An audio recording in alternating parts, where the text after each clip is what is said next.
correctly with the correct amount. D20 Radio, where gamers roll. www.d20radio.com.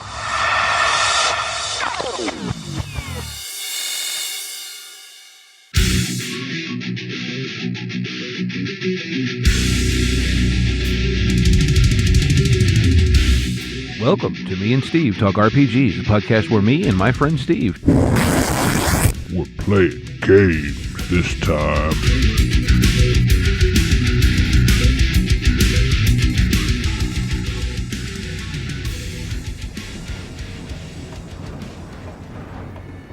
Before we begin, I want to take a moment to acknowledge something important. The setting of this campaign, Origin, is inspired by West African cultures, histories, and aesthetics. None of the players, and certainly not myself, have lived experience or even ancestry from that part of the world. While Origin is part of the canonical setting for Exalted, I've drawn on real-world West African traditions to help bring the setting more fully to life. This isn't meant to be an accurate historical or cultural portrayal, and it is definitely not a commentary on any real-world nations, peoples, or beliefs. One key difference is theological. While Timbuktu and the surrounding regions were deeply shaped by the arrival of Islam, Exalted has its own divine and mythological structure that plays out very differently. My hope is to approach these inspirations with respect and care, and I welcome feedback if I fall short. In the session notes, there will be a short list of resources to learn about the real history of West Africa and the Sahel. Thank you.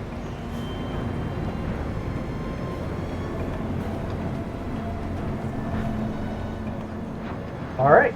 I guess we can start playing then.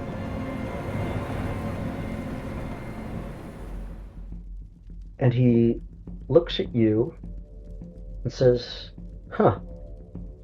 I bled for what lay within that tomb, and it bows only to the sun's champions.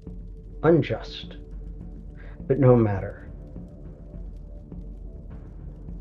And he just sort of looks at you all and says, "What did you take from that tomb?" Only items that belong to me. Are you sure? And he gestures, and the ground kind of shifts. While sinkholes appear, sharp black rocks jet from the earth. And he said, "Think carefully on your answer. What did you take from this tomb?" You start to hear murmurs, whispers, just at the edge of your awareness. Unsettling. A lesson in how not to rule. I see that you have the staff. Do you know what power it holds? I can't say I do. Not yet. I will, of course, permit you to walk away, unharmed even, in exchange for that staff. You see, because I know who made it. I know who built this tomb. I know who prepared the ever so clever defense. I did. Long ago. And you are suddenly given a memory of your first age self, laughing with his best friend, a knight cast who was also a deeply committed craftsman. And you remember planning this tomb, and you get a flash of him giving you the staff, and you get a flash of him giving you the knife. And then you're back. I think as this conversation is happening, Cyclone is edging, like I feel like this kind of happens as we walk out onto almost that landing in front of the doors. And I think Cyclone is edging slightly off to one side, not, just a couple of steps, but more to just create a little bit of separation, not like distancing himself from Parviz, but more just so that we're not in a tight group. I think Parviz is in Old Realm going to say, understand you are the architect. And I see memories of our previous friendship. Any response or nothing? Nothing in that? He waits, and then says, friendship once, yes. Betrayal afterward. Yes, I remember that part. You betrayed me.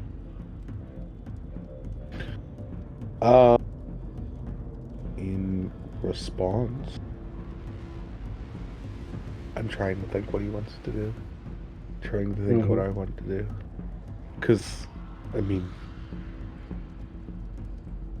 he's very, very, very trepidation. Anybody do... I'm trying to think what I don't know what the right thing to do here is.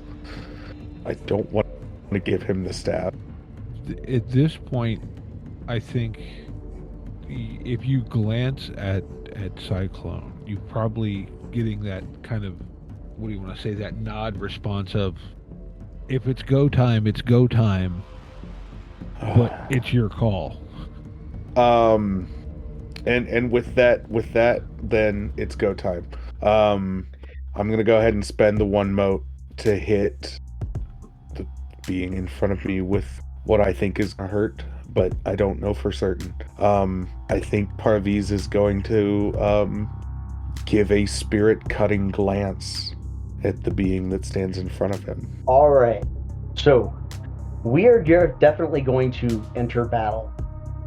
Okay. I will say that this gentleman is fully material and solid. He is not actually a ghost. Okay. All right. So, join battle. One of the fun things about this character sheet is if you go to the third tab, you can just punch that joint. Okay, what you need to do is select your character token. All right. Then open your character sheet, go to the third tab, combat, and up at the top there is a join battle. And just click that? Yes. Check something. Finn can use an excellency on that, and so can you, Steve. Okay. Wonderful Cyclone has, you can buy up to 9 additional dice, 1 mote per. Okay. So, I'm going to tell you, the Veil that hunts the sun is absolutely using an excellency for his join battle. Okay, so where would I put that in as it pops things up? When it says bonus, it should give you a bonus. By specialization? Yes, bonus or specialization, yeah. So I'll go 4. Okay. And Finn so Finn has an can use it. Yeah, Finn has an excellency. 3. Okay. All right. So the Veil that hunts the sun is a day cat, and he attempted to establish stealth. And basically he backflips into the mist, and Finn and Mofid have no idea where he is. Wonderful Cyclone does, because you beat him on initiative. You know where he is. Okay. And you have initiative. You're at the top of the initiative order. Okay. So, remembering the one time I've played Exalted. Yeah. Withering attacks are probably where we want to go at this point. I mean, at an 11, you are past his hardness, and you could do a decisive. That's a choice right there. But Withering also would drop his initiative and potentially put you in a position to make him unable to hurt your friends. So I think too, and I kind of like this because I feel like it could play into what, disrupting what he was intending to do. I have this precision of the striking ray. And I envision this as kind of, as he's starting to backflip and move into these mists, Cyclone also kind of tumbles, almost paralleling that movement, pops up and draws the chakram from his belt, and just it kind of does that anime ray thing towards him, and says, I spend a mote in the dice pool, blah blah blah. Close range, right? Close range, and okay. So yeah, that's definitely cool. Are you going to? Let me take a look. What is his weapon defense against it? Let me look at that.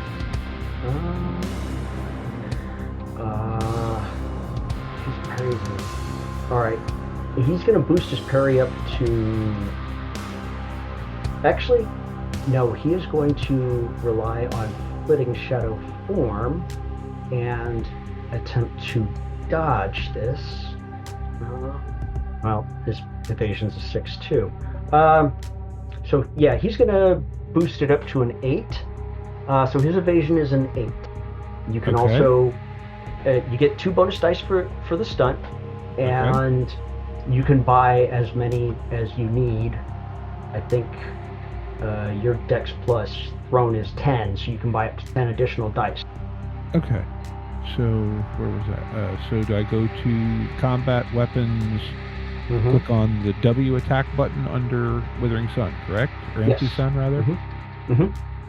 Okay, so bonus. At least 2, but you can buy more. Let's go 5. As the bonus, so I'll spend 3 plus the 1. So that... All right. Or do I not spend the mote for the charm unless... No. You spend it. Okay. Doubles or 10s as normal? Yes, and you'll be saying it's from close range, even though it's crucial. Okay, it's not giving me that. I haven't seen that yet. No automatic, right? Yeah, no automatics. I'm sorry. So if you look on the right, it has the range setting. So, oh my God! What did you do to this guy? 18 successes? Where did I? What? I'm not. Oh, there it is. Oh, look in the chat. Yeah. Holy shit. Yeah. Well, I think you hit him. Good job, Steve. Yeah. You definitely hit him. We can all go home now. All right then. So yeah, hit your withering damage. Oh, 5 10s. No, 6. Yeah. All right, hit the withering damage button. All right. Damage. Enemy soak Is 8. Net successes is 18. No, it's 10. It subtracts out his defense. Okay. Bonuses. I don't get any there, right? Nah. 7 successes. Nice. All right. So that was Wonderful Cyclone's turn. Dang. Mofid. The veil that hunts the sun attempted to hide, but that streaking golden chakram gives you a pretty good idea of where. But it is going to count as light cover because he's behind, he's partially behind a tree. Okay. Trying to see what I can do here. Probably Silver-tongued Nightingale form. Silver-tongued Nightingale form is a simple charm, which is an action. That would be your action. Okay. And that would, sorry, just remind me again how that all works. So you get you get an action and a movement. Okay. Okay. Yeah. And that just puts me in the form to do Silver-tongued Nightingale martial attacks. Is that my understanding? Yeah. Okay. Then yeah, he is going to position himself in a way. He's just gonna sort of, I think he's just gonna stand fast, and then he's going to straighten his back and tap sort of the staff against the ground and ready himself into silver tongue nightingale form. Mm-hmm. And that is going to be what I do. Yep. Okay. All right. Cool. All right. Then Breakwater. So he's going to reach down and grab the flame piece that just recovered Sarosh. Mm-hmm. And it's going to just sort of like almost slide out on its own to his hand, and tracing the golden chakra, he's going to take aim. We're going to activate the charm Wise Arrow, as he's kind of angling the shot around to kind of go around the cover of the he said the tree. Mm-hmm. And he's going to take his shot with the flame piece. All right. He's going to kick his evasion back up to 8. Is there a button I click for on the weapon itself, or do I just go to like archery? So go to combat. Okay. There should be, I've got Sarush in there. You need to set it to short range, because you're not close. Okay. Short. Mm-hmm. And, yeah, and then just hit the withering attack button. Okay. All right, and you've got 2 dice for the stunt, and you can spend up to dexterity plus archery in motes with the excellency. Okay, so we'll send about 4, so do 6. Okay. Alright, so we can make a shot. Mm-hmm. 10s, no automatic success. Mm-hmm. Good lord. All right. Well, withering damage. You know it's a good combat. You know it's a good combat when you can hear the GM going, "Good lord!" Alright, withering damage. Enemy soak. Enemy soak is 8, Alright. and net successes is 6. Bonus is 0. Mm-hmm. Damn. All right. Well, okay. So your initiative is 16. Oh no, it's not. It's 21. Because his is -8. And wow. I am not 100% sure. Okay, I did not expect him to lose all his initiative and be crashed this hard.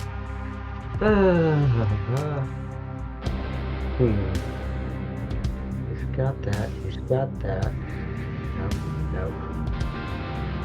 So he leaps horizontally, taking him out to medium range and remaining in midair using the earth-forsaking attitude. He's now at medium range. All right, now is the end of the turn. Everybody regains in whichever pool you want to regain them in. I'm sorry, you cut out. You regain. Sorry. Yeah. You regain 5 motes. Okay. Also, by the way, Sarcastic, did Finn spend the mote to activate the evocation fire dust gathering? He can, yeah. So we'll do that. Alright. Okay, yeah. Yeah, just because. I'm with it. Yeah, Reload it up. Reload. Mm-hmm. Yeah. Lets you ignore that whole slow tag. So he's at medium range. What are you going to do? I didn't realize I was at the top of the round. Oh yeah, get 21 flipping initiative after that thing. Okay. Let's see. I think we're gonna have to try to close that distance because I don't think this operates too well at longer ranges. There's something. There is a charm. I think there's a pick that helps close the distance. I don't know if I can use this one. The Thunderclap Rush attack. I don't know if I can. Can you? Thunderclap Rush. Yeah. Just a second. That is. Do you recall what ability that's under? It's under Brawl. Yeah. That's so. Okay. Brawl. Thunderclap. Okay. Move as a single range band without consuming movement action. So, yeah, that'll blur you forward to short range, and yeah, that'll get you to short range, and you can do it. Okay. So he's going to actually be laughing at this point. Not so much maliciously, but as if he's enjoying, like he's actually enjoying what's going on. Mm-hmm. And he's going to just kind of like take his empty hand, beat his chest, and just this blurring effect just kind of goes around his body. He rushes forward with the flame piece drawn and closes the distance while he's still in the air and takes a shot with the pistol for the flame piece. Mm-hmm. That decisive attack with his initiative reduced, I guess, decisive attack. That the next. Yeah, you can do a decisive attack. Wow. I'm still not entirely certain. Like combat's kind of still weird to me with Exalted. Yeah. He is. Oh. He is badly in the weeds, if I understand this right. Yeah, he is in a terrible position. He is definitely going to use Splitting Shadow Form. And okay, yeah, sure. His defense is going to be, he's going to bump his evasion full up to 12. So we'll go up with decisive attack. Mm-hmm. And we will bump it to. We'll go with 6 on the excellence. Mm-hmm. Did I do it correctly? Yes, but 9 successes is not going to make it. Okay. Unfortunately. Alright, Wonderful Cyclone. He is at medium range from you. Okay. So that is within range of the empty sun. Mm-hmm. How does spending willpower work? Is that a renewable resource, or is that a stretch it out forever resource?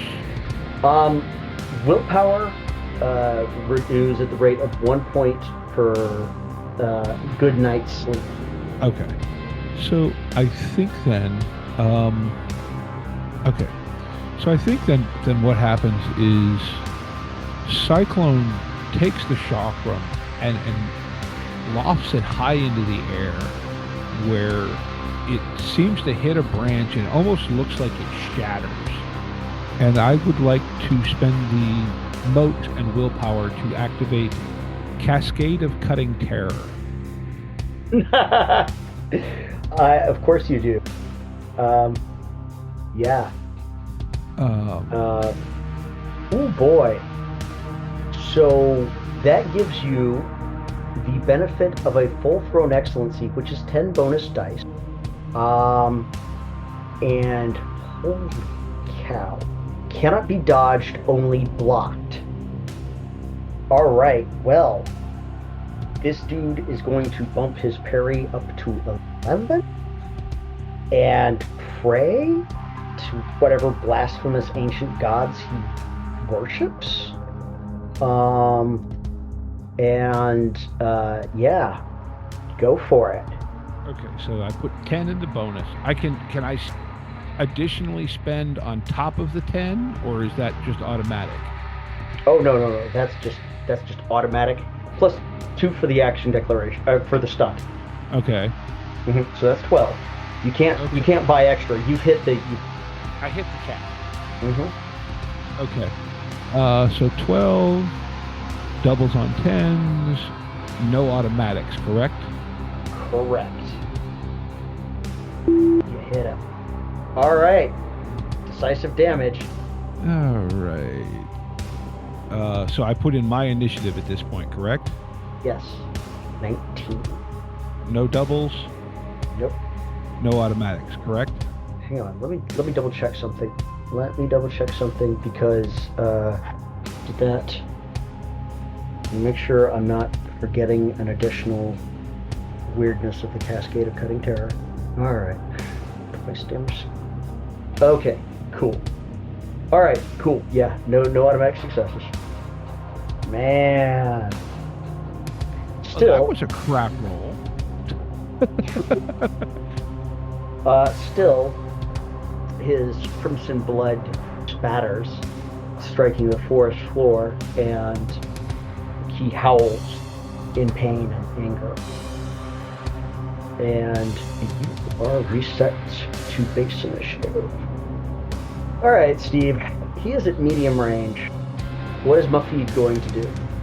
That's a good question. Mofid does not know what he's going to do. I have been staring at my character sheet here trying to figure out what I can do. It looks like the best I could offer would either be Inspiring Battle Hymn, which would give everybody else something a little bit better for me. Or that's only for join battle. Oh, okay. So that's only for join battle. Yep. All right, that's fine. Yep. Then I was looking at so I'm looking at Terrifying Battle Shriek. I'm looking at it correct. All right. Okay. Now you can also. I think Terrifying Battle Shriek, but go ahead. What else can I do? You can also place that action in flurry with a ki. So you can use a ki anytime. The shout that actually is so fierce it damages them. That's a permanent charm. Yeah. So if you look under ranged weapons, I can unfortunately you're at medium range, so you got to move closer, then ki, and then if you want to. But you have to declare the flurry first because it's going to subtract dice from your. Okay. So yeah, let's go ahead and move to medium range. I think he's just going to sort short of range. Yeah, short range. Whatever range. We were at medium, so I'm sure he can get into short range from where he's at. Yeah. Then yeah, we'll go ahead and do the flurry. Okay. And we'll do it with the ki. Yeah. So walk me through what do I need to click? What do I need to do here? All you need to do is click the W attack. Okay. You should have a dialog box. Yep. So the flurry Bonuses is going to be specializations. Yep. Right. Put -3 because -3. it's the flurry. Right. And okay. Then it should be asking for automatic successes. Doubles on tens, but yeah, automatic doubles on successes. tens. Yeah. And then automatic successes is 0. Yep. And then it should go through. Success. All right. Yeah, 4 successes. That's not gonna. Now you could have spent excellencies to buy bonus dice. I should have pointed that out to you because that's okay. That's my mistake. It happened. Okay. But yeah, that's all right. I think then that's probably his turn. The Veil that hunts the sun is going to attempt to reestablish.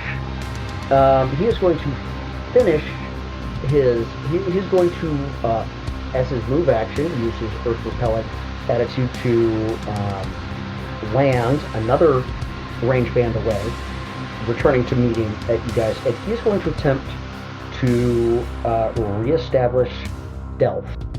So that's going to be a fun one for him. By the way, his anima has shot up to the iconic level, and you see in blacks and morbid purples, the like bruised purples, not like royal purple, a sun covered in a sun covered in a black veil with snakes slithering around it and through it. And then because he is a daycast, because he is a daycast, his anima just drops down to nothing, just completely vanishes. And he is going to attempt to reestablish stealth.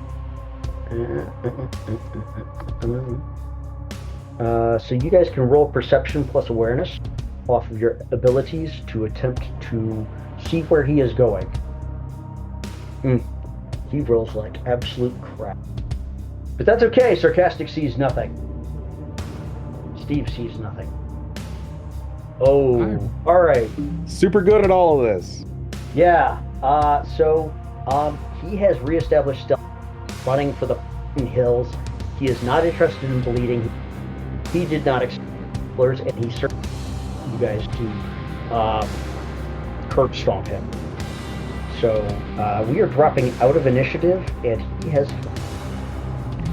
By the way, how many of y'all have spent 5 or more motes 4 times? I'm sure Ben has. Don't back for me, Ben found that. I think I only spent 5 once. Okay. I think I've spent 5 3 times if I've been paying Okay. attention. So I'm not Okay. at 4 yet. All right. I'm about 4, yeah. 5. Oh, wait. Actually, Mm-hmm. does that include? So that would probably include adding bonus die. Yes. Then yes, Mhm. I've probably spent exactly 5 die or 5 times. Okay. Well, so if you've and Sarcastic, how many times have you? Because I'm with John Palmer. I want to say I think he's done at least 4. I haven't really been All trying right. to check with the track. So old Steve is only at the burning anima level. So anima blazes brightly, subsuming the cast mark into its radiance. Wisps of bright power coil off his. Anything subjected to his anima may become warm to the touch afterwards, or take on the faint scent of a summer afternoon. Stealth becomes impossible. But for those of you who have hit the 4th time, you hit what's called Bonfire/Iconic. The Solar's anima ignites in a grand display of iconic splendor, iconography chosen by the. His phantasmal display then collapses into a power stretching high into the air, visible. This level of display illuminates the area around the Solar out to short range, banishing shadows, and the iconic display may also reappear in dramatic moments. And it drops 1 level every 15 minutes. So for the next hour, y'all are glowing. And for the next 15 minutes, y'all are glowing like a beacon that can probably be seen from origin. And by the way, would you like to share what your character's iconic anima banners look like? If you haven't decided, I can give you some ideas of what really happens. Mine does not reveal, correct? Right, yours does not reveal. Now, a Zenith cast tends to be bright white and majestic gold, and have imagery about leadership and being a priest of the unconquered sun and burning away corruption. I was gonna say, yeah, I would imagine his is sort of bright white gold, sort of to match the ornateness of this outfit that he's put on, with a choir of people in what, like, just a choir of people with a leader at the front of them, and it's just blazing with and just and chanting hymns. yes, To the unconquered yes. sun. All right. And chanting Cool. hymns to the unconquered sun. Sarcastic. What is Finn's anima banner? Hold on, let me just pause real quick. I imagine his would be kind of just kind of powerful mountain imagery with like waves crashing against it, like just almost like a kind of golden, like it's liquid, but it's like almost a golden molten color to them, just kind of crashing against this immovable mountain that's with the sun just sort of, the bright light just shining over the mountain. There's the sound of just battle, just like you can hear like cries of valor and honor, kind of like a distant echo, as if like there's a battle going on somewhere, but you can't quite tell where. Awesome. All right, cool. So, also, you've noticed, guys do notice something odd. It seems like one of the trees actually has buds on it. And while it's still silent, it isn't so oppressive as it was. Like, it almost feels like maybe life is returning to the Grove of Silence. Where do you guys go from here? Headed back to the river. Yeah, All right. I think we're... At the edge of the forest, you're greeted by spots, which Wonderful Cyclone gets licked by a tongue the size of, a hand towel. And Farouk does not lick Parviz. He just says, I see you have forsaken subtlety. It was always my weakness. How did the hyena treat you? Yeah. You guys head back towards the River Stones, where you see a little bat just staring at you guys in a mix of awe and terror. And he just looks at you and says, what are you?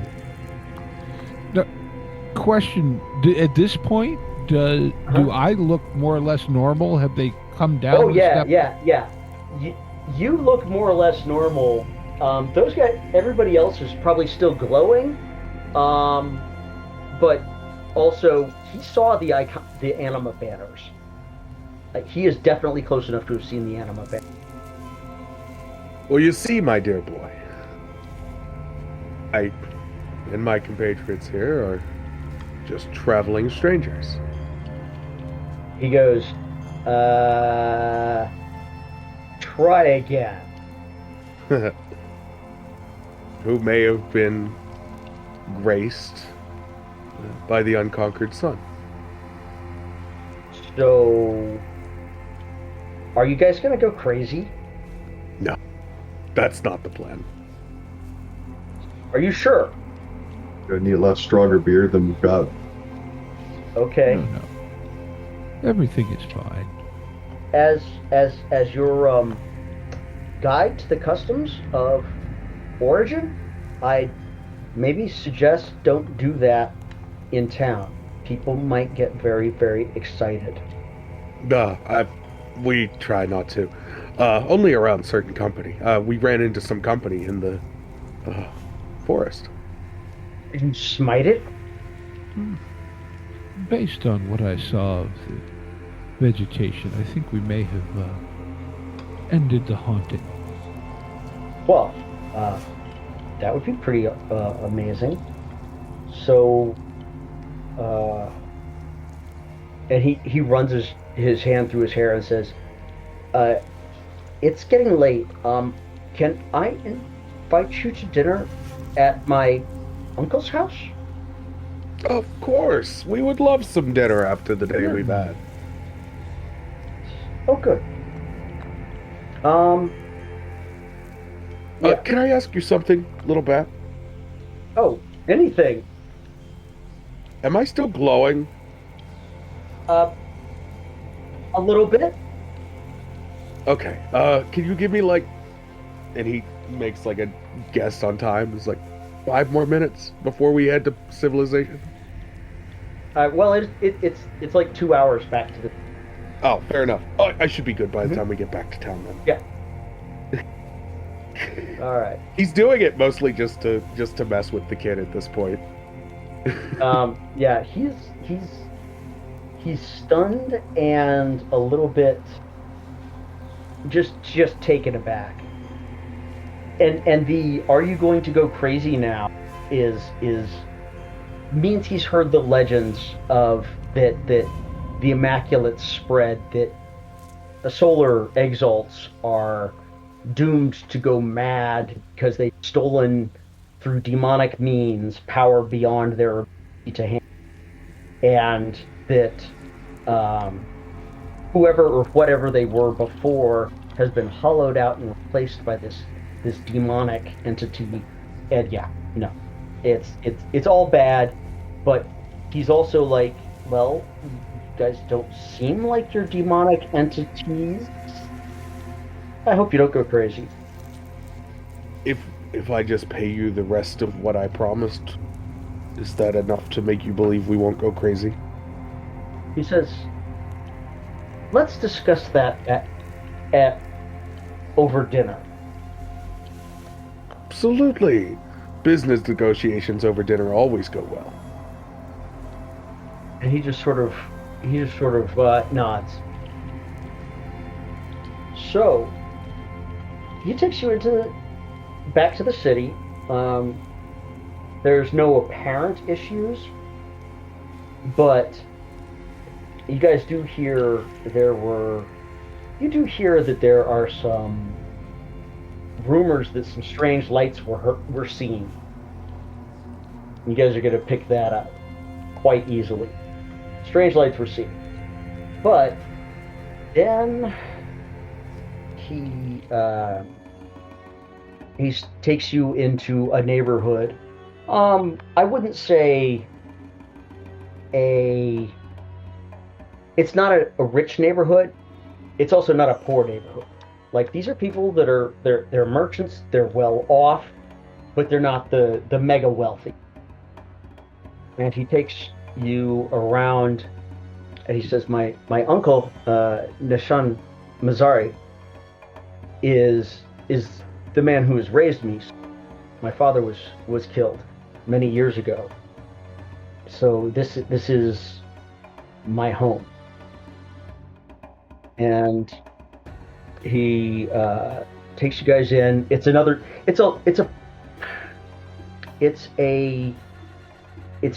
building that has like two wings going forward, and then a wall with a gate inside it, creating a sort of a courtyard.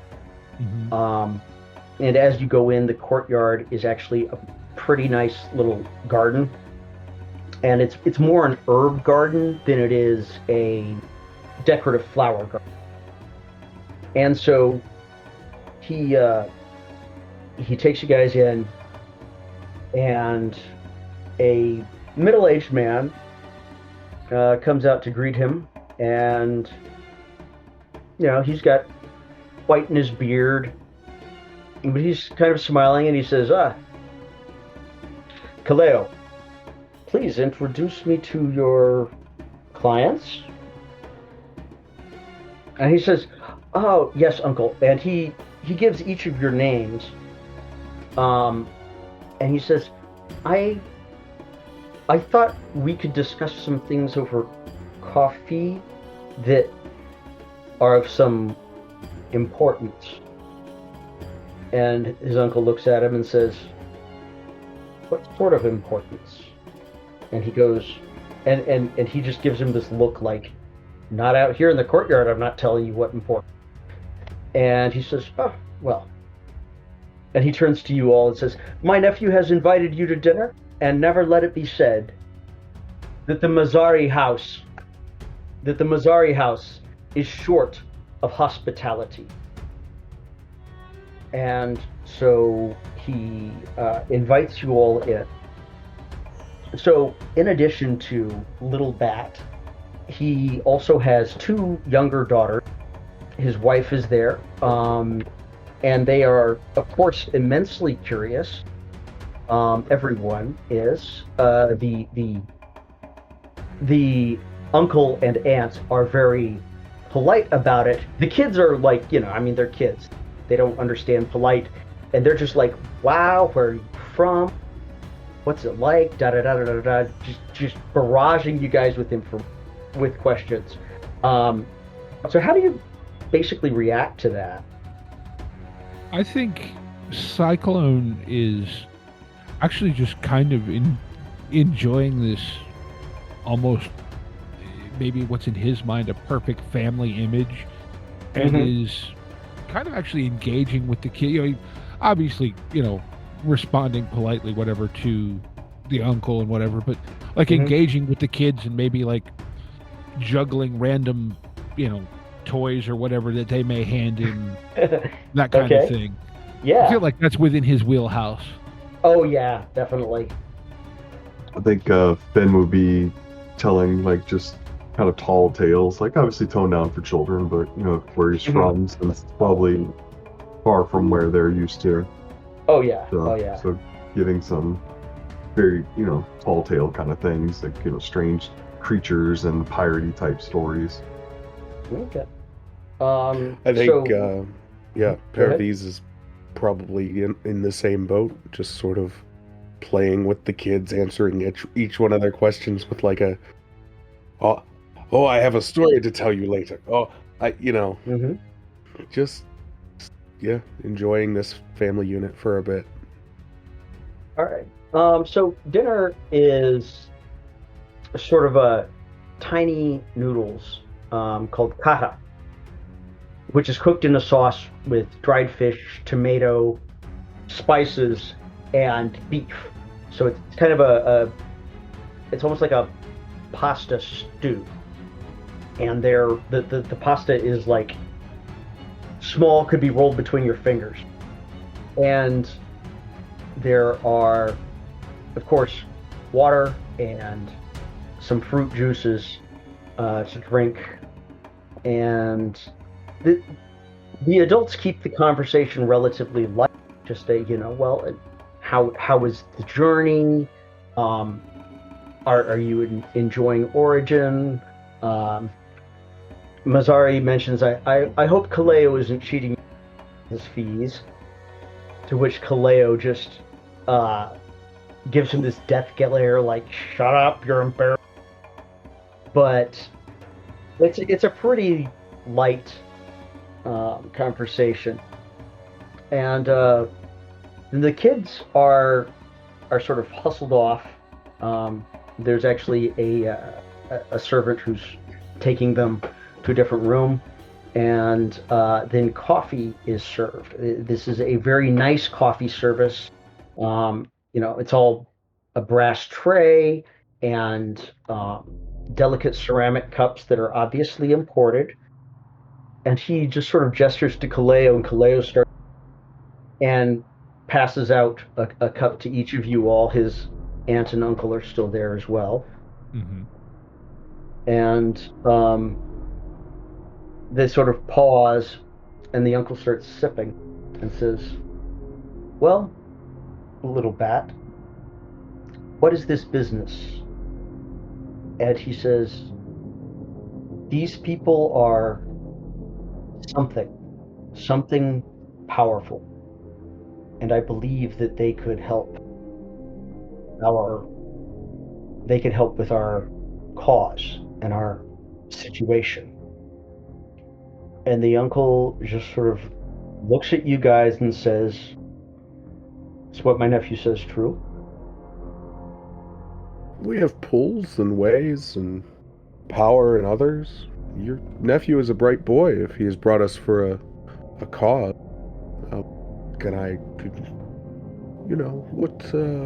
We are traveling strangers. We have no value in any political structure here. What cause? Yes, I would be curious of your cause. Because He if says, it's "How much-" to help some people, we're very willing to help people all day long. Well, understand this conversation, I must ask you to keep quiet. Never happened. I've never met you in my life. And he says, well, are you familiar with the political situation of Origin to Tsavo cities?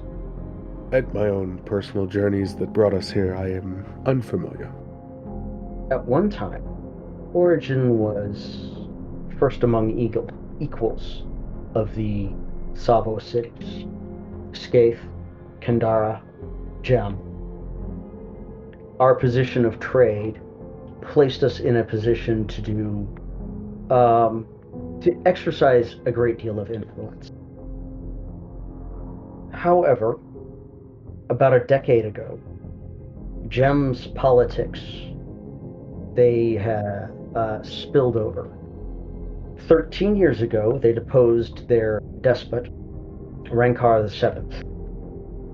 3 years after that, Rankar returned, and exacted bloody revenge on his opponents, and this is gem politics. This is normal. Coups and usurpations and assassinations. That's the way of the world in gem. It says, but Rankar returned because of his alliance and indeed adoption by the Sabuki, desert nomads, raiders, bandits. And he used that alliance and Gem's finances, which he... Let's just say that after the removal of some of his enemies, he had access to a larger portion of Gem's finances than previous despots had. And so he used that for wars of conquest. He defeated Skaith. His money subverted the mercenaries that guard Kandara, and he negotiated rather aggressively for the submission of Origin. Now, Gem's mercenaries sit in our city, and Gem's exactions suck the lifeblood of our commerce. Some of us have chosen to begin planning and indeed perhaps working towards a change in the situation. And now I have told you enough to get myself and my entire family executed. What do you say? Well, to start things off, we will not get your family executed. As a matter of fact, we will work to do the opposite. We love your lovely family. Just want that to be known. And I speak for myself and the rest of my cadre. Secondly, sometimes leaders are unjust and things must change. And sometimes people come into the situation at the right time who have incredible strengths in particular ways that could facilitate that change. How many are willing to facilitate that change along with yourself? Exact numbers are hard to determine. A rough estimate, guess.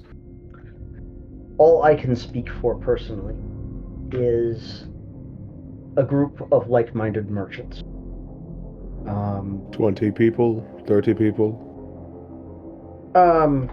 20 or 30 families. Extended families. Indeed. Valiant. And we believe that there is some support among the nobles of the city for a change in policy. We even have reason to think that the prince herself might support such a thing. But there is opposition. There are those who benefit. There are those who fear the consequences. Our military power is sorely lacking. Gem's paymasters control the majority of the mercenaries in the city. And the nobles are divided, squabbling. Some of them argue that there is no sense in fighting a bloody war when Rankar is a mortal man and his successor is unlikely to be of his caliber. There are others who argue that Gem's unification of the Savo cities has benefited trade, which I can't deny that it has in some ways, but any benefit is sorely offset by the exactions. But more, I believe that it is our arrangement with Gem that caused our gods to turn away from us. Masangala has not been seen since our surrender. He gives very few omen. I believe that when the nobles who first pacted with Masangala and offered him worship in exchange for patronage failed to protect the people of Origin, then he lost faith in them, as they had lost faith in him. Had they fought valiantly, Masangala would have aided us. But instead, we had a handful of skirmishes and then negotiated a surrender. So, just to clarify for Steve, Mm-hmm. did he explain what the terms of GEM were? As far as was it like taxation, etc., or It's taxation. has that not been specified yet?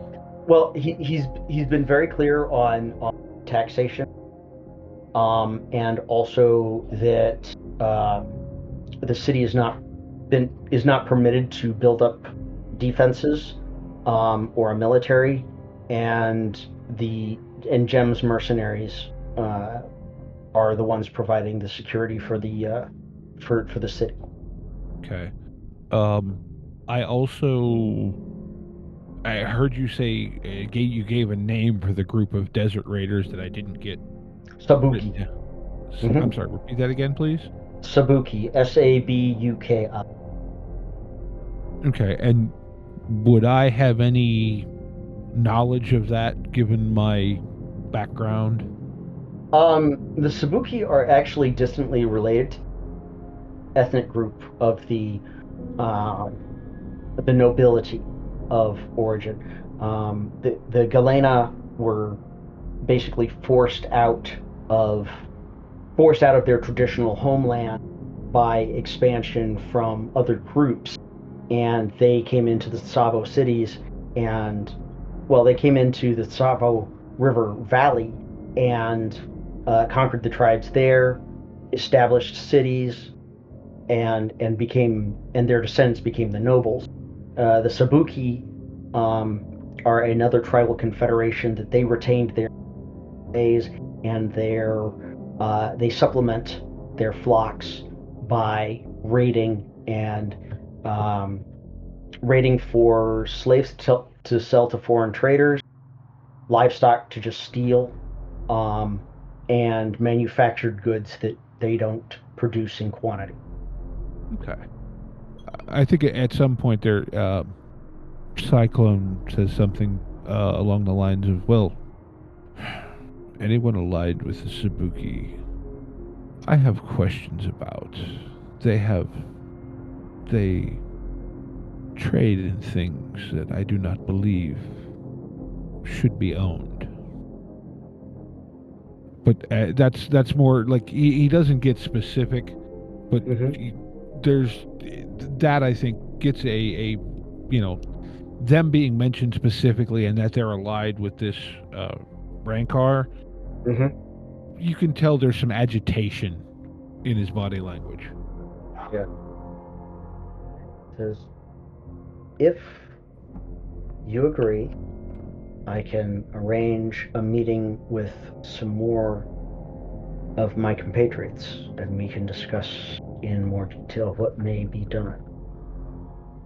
I believe that this will not be easy, nor will it be overnight. Oh, I like a good challenge. While you are staying in the city, the hospitality of my home will remain open to you, and any resources that you require that a clever little scamp like my nephew can't find, I might be able to procure.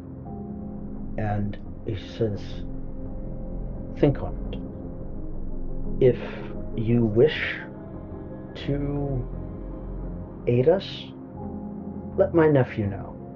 Just let him know you're interested in his uncle's. I would not ask you to commit to such an undertaking over a single cup of coffee. And with that, he drains his coffee. I feel like there's just a solemn nod, and Cyclone does likewise. Absolutely finishes that coffee. All right. Are you going to go back to the caravanserai where you already have a coffee? Might as well. I think that's simple. That's where we're expected to be. Mm-hmm. And most hotels wouldn't take well to spots. Yeah. They're a little. I'm not gonna lie, the caravanserai is a little perturbed, but as long as he doesn't actually eat any merchants or, any of the I don't know what you call them, like longshoremen, but for animals anyway. Mm-hmm. Any of the laborers that are loading and unloading, and he doesn't eat any camels, they're probably going to be okay with it. They're also, nobody wants to be the one to tell you to get rid of a hyena, because they're not sure what they'd do if you said, I don't know, man, I can't get rid of them.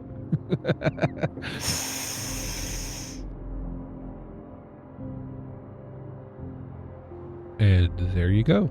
That concludes our first play session of Ruby and Fire and Exalted actual play.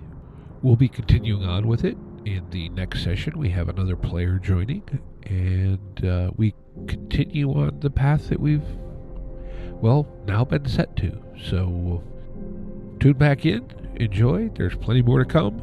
And with that, just want to say thank you to Deck for running the game, Sarcastic and Steve for participating, and also a big thanks to Tabletop Audio, which is where pretty much all the backing tracks that you're hearing behind everything are coming from. A few of them I may have tweaked slightly here and there, whatever, but you can get all those there. Just go to tabletopaudio.com, and you can find an amazing array of ambiences and background noise, background sounds, and all that stuff. So check that out. And with that, just remind everyone to be kind to each other and get out there and play some RPGs.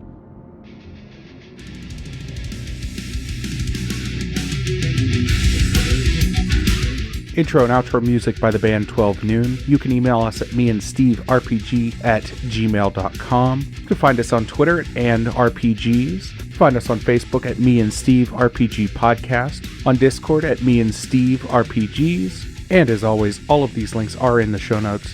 Thank you, and be kind to one another.